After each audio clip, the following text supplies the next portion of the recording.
Hi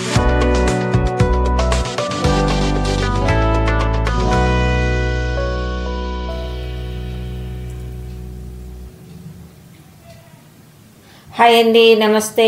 నేను శ్రీలత. అందరు బాగున్నారా? అయితే మన వీడియోలోకి వెళ్తే విషయం ఏంటంటే, ఒక పాత పగిలిపోయిన టబ్బు, ప్లాస్టిక్ టబ్బు ఉండేనండి నా దగ్గర. అదొక చిన్న పైపు, మనం డ్రైనేజీలకు వాడే పైపు ఒకటి ఉండే, దానికి పెయింట్ వేసేసి ఆ పైపు ఉట్టిగా దాని మీద అలా పెట్టా. కింద ఏది అతుకులేదు, ఏం లేదు. పెట్టేసి నాకు దాంట్లో మట్టి పోసేసి ఒక 4-5 రకాలు దాంట్లో ఏదైనా మొక్కలు పెంచాలి అని ఒక ఐడియా వచ్చి, ఒక 2.5 నెలల క్రితం నేను అలా జెర్జెట్ ప్లాంట్, జీజీ ప్లాంట్ చూడండి, వాటి ఆకులు, మనీ ప్లాంట్లో ఒక 2 రకాలండి. చూసారా, వైట్ షేడ్ ఉన్నది ఒకటి, డార్క్ గ్రీన్ది ఒకటి. ఆ తర్వాత ఈ పర్పుల్ కలరు, అది కూడా క్రోటానే అండి, అన్ని క్రోటన్సే. అలా పెంచానండి. అయితే మనకు ఈ జీజీ ప్లాంట్ ఏంటంటే, మనకు నేను ఫస్ట్లో కూడా నా మొదటి నుంచి వీడియోలు చూస్తే మీకు అర్థమవుతుంది. ఒక్క కొమ్మ తెచ్చుకున్నానండి ఒక చోటు నుంచి, నేను వెళ్ళిన దగ్గర నుంచి. ఆ కొమ్మతో ఇప్పుడు నాకు ఇంట్లో 12-13 చెట్లు తయారు చేసుకున్నానండి.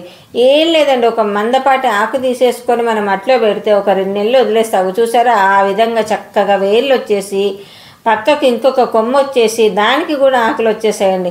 అలా నేను అన్నీ తయారు చేసుకొని ఎన్ని మొక్కలు పెట్టుకున్నానండి. ఇప్పుడు నా ఇంట్లో దాదాపు 12-13 మొక్కలు ఉంటాయండి జీజీ ప్లాంట్ ఇవి.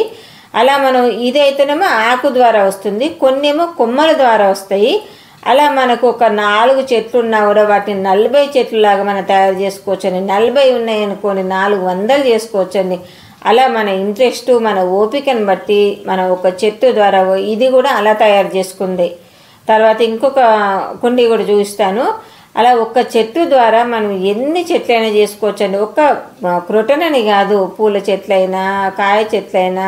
కాయ చెట్లు అంటే అంత ఈజీగా రావులేండి, విత్తనాలు పెట్టాల్సిందే. పూల చెట్లైనా, క్రోటన్స్ అయినా ఈజీగా ఇలా ప్రాపగేట్ చేసుకొని చాలా మొక్కలుగా మనం తయారు చేసుకోవచ్చండి. ఎవరికైనా యూజ్ అవుతుంది ఇది అని. జీజీ ప్లాంట్ వల్ల మనకు మంచి ఆక్సిజన్ వస్తుంది. ఇండోర్ ప్లాంట్ అండి.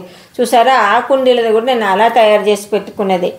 మనం ఇంట్లో పెట్టుకోవచ్చు, బయట పెట్టుకోవచ్చు. చక్కని ఆక్సిజన్ మనము చుట్టూ పెట్టుకొని ఇంట్లో ఒక 4 కొమ్మలు పెట్టుకున్నాం అనుకో, 4 చెట్లు పెట్టుకున్నాం అనుకోండి, చక్కని ఆక్సిజన్ మనకు అందిస్తుందండి.